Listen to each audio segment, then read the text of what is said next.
I'm going to give you 10 rules for profitable self-discipline. These are rules of my own making. They're very homely, some of them, but they'll be very helpful. And number one is keep cool when other people get hot. I know you can agree with that one, but I'm not so sure that you'll always live up to it. We're inclined, all of us, to get hot when the other fellow gets hot. Say angry things when the other fellow starts saying angry things.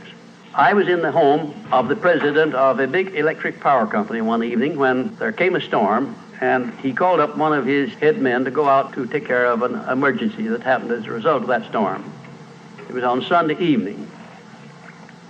The man was gone about 2 hours, and when he came back, he came up on the front porch of the home of this man and called him out on the porch, and I never heard a man get such a tongue lashing in all my life as this president of the electric power company gets. Says, you blankety blank blank, you think because you're the president of the company, blankety blank blank, and I'm just as good as you are, blankety blank blank. Oh, it was terrific. I only heard one side of the conversation because there was only one side of it. One man was doing all the talking, and one man was doing all the listening. And after this had been going on for fully 3 minutes, the other man ran out of wind and had nothing more to say. He was mad, you see, because they'd called him out on this stormy night. I heard the president close the door, and he came back, and he just smiled and said, why, the man was a little bit hot, wasn't he? That's all he said. A little bit hot, wasn't he? I expected any moment to hear fists begin to fly out there. But you see, there was a man who had risen to great heights of achievement financially, and he had done it by self-discipline in every respect. And he didn't propose to allow a workman who had been temporarily unbalanced by his anger to throw him off balance and make him stoop to that level. He just didn't propose to have that done. And you'll notice when you get into an argument with anyone, and you're apt to if you don't watch yourself, that if you'll just remain silent while the other fellow is blowing off his top, he finally gets to the point where he's got no more top to blow off. Then if you want to get in a few words of your own, that's a mighty good place to do it. It's a mighty fine thing if the words that you get in are not the kind of the words you've been hearing. In other words, if you say something back kind in return, it's far better for the other fellow and far better for you. It shows you to be the bigger of the two persons. Now, anybody can get mad and blow his top because of what somebody does or says, and that's happening all the time. But the truly big man, the man who is in charge of himself, he doesn't allow anybody to draw him down to that level of a street brawl or of an argument in harsh words unless he wants to do it. And if he's truly a big man, he doesn't want to do it. Number two, remember there are 3 sides to all arguments. We ordinarily think there are 2 sides to all arguments, but they're not. They're 3. There's your side, there's the other fellow's side, and then there's the right side, which is usually about in the middle of the 2 viewpoints. Remember that when you get into an argument with the other fellow. Don't assume that he's always at fault. Maybe you're partly at fault too. Maybe neither one is totally at fault. The chances are, in all of the arguments I've ever heard, both parties were partly to blame in one way or another. I have never heard an argument where one party entirely was to blame, although I suspect there are such arguments at times. Number 3, never give directives to a subordinate when you're angry. If the matter is urgent, then cool off quickly.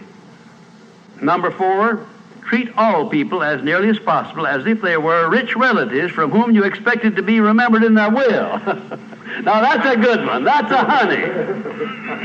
That is a honey. If you just do that, treat all people as if they were rich relatives from whom you expected to inherit something at their death. And you can do that. You know, if you had a rich relative that had $1 million he was going to leave to you, or you suspected he was going to, it wouldn't make very much difference what he said or did. He would never throw you off balance. You'd never talk back to him, would you?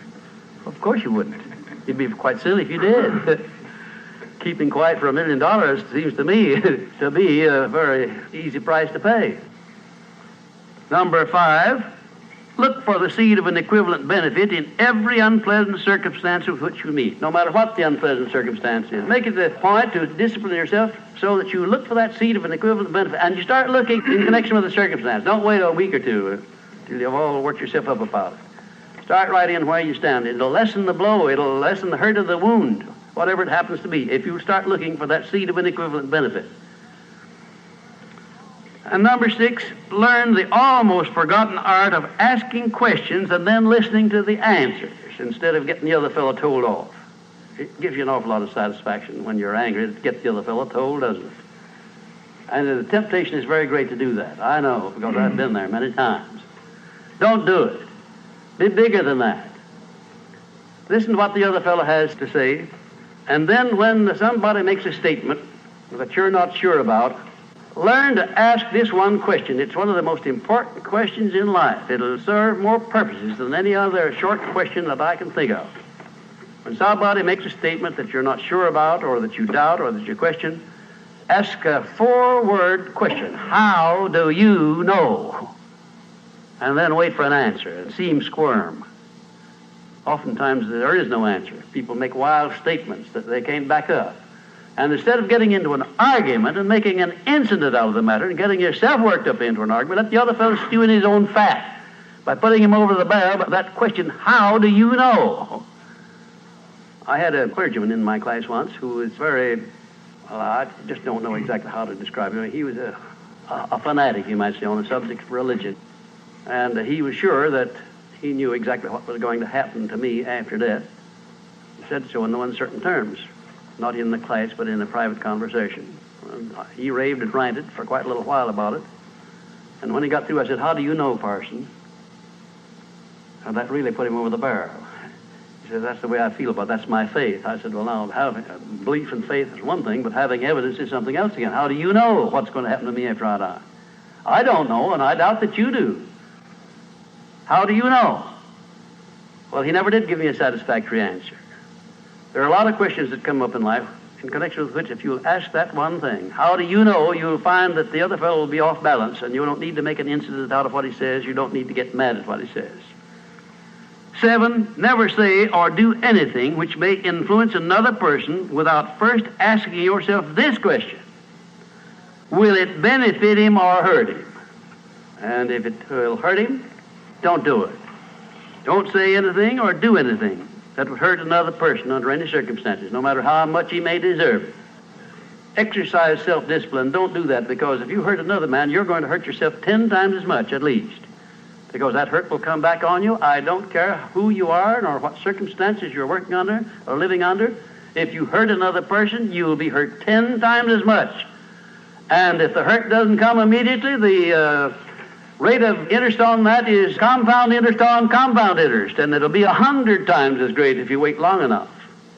Because everything that you do to or for another person, you do to or for yourself. There is no escape from that. That's just as much a law as the law of gravitation, which everyone understands. You know that if you stepped over the top of this building, no matter what your mind was or what your belief happened to be, if you stepped over the top of this building and violated the law of gravitation, that you'd hit the ground and you'd die in a very few seconds.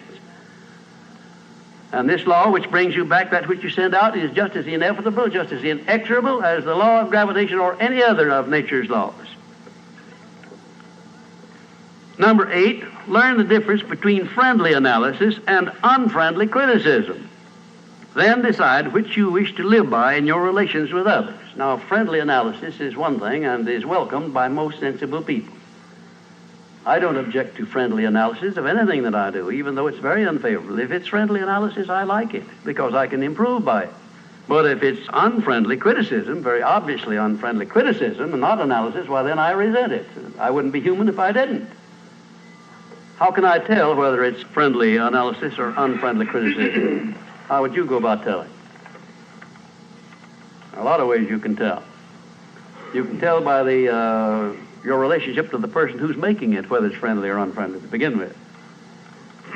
If it's an enemy, obviously I discount it right off the bat, because you almost know it's going to be unfriendly criticism. I can tell also by the tone of voice in which he does it, by the manner in which he does it. Because a man who engages in unfriendly criticism generally uses a few epithets along with it that clearly indicates that he's biased. If you have self-discipline, you're not going to be influenced by that kind of a person.